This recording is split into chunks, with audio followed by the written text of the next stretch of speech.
So this is the annular piston assembly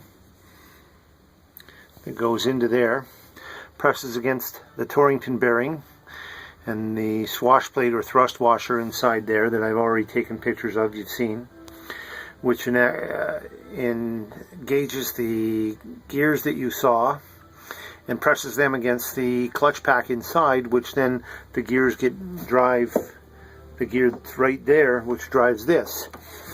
So I just thought, for the purpose of demonstration, both of my levers neutral position.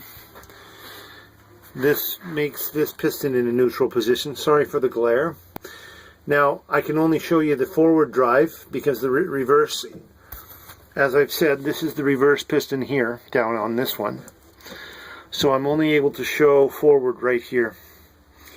So let's take a look at what we've got. So what happens? Push forward on the right hand lever, right, which engages the hydraulics, which push one of the hydraulic lines, which actually ends up being this line here. I don't know why it's all crossed over, but that's fine. It ends up being this line here. This line here comes up and into there. So if I want to drive forward, I push forward, or if I want to turn, I push forward on that. And you'll see that that will open that gap up. And I'll bring it in closer.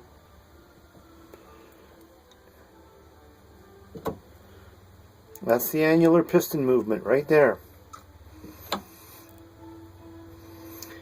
And I was right in what I thought, but I can actually set the tolerances now even tighter than before, which is kind of interesting. This screw here that I was working on before, this one, let's see, sorry for the blur and the movement. There's two of them, one here and one here. They press right in that gap and they put this at a minimum distance. I'll see if I can make that visible. So there's the screw. There's the screw head just sticking through. The tighter I make that, the closer it engages that clutch pack. So I've loosened them all off to reduce some of the friction. I think what I'll do is leave the forward gears where they are. Or I mean the reverse gears I'll leave at loose like they are. But what I'll do is change the forwards to a little tighter so I don't have to push so much to get so much travel. Anyway, I'm going to clean this up now. Put it back together again, the bearings in there, and the giant nut right there, which will go on there.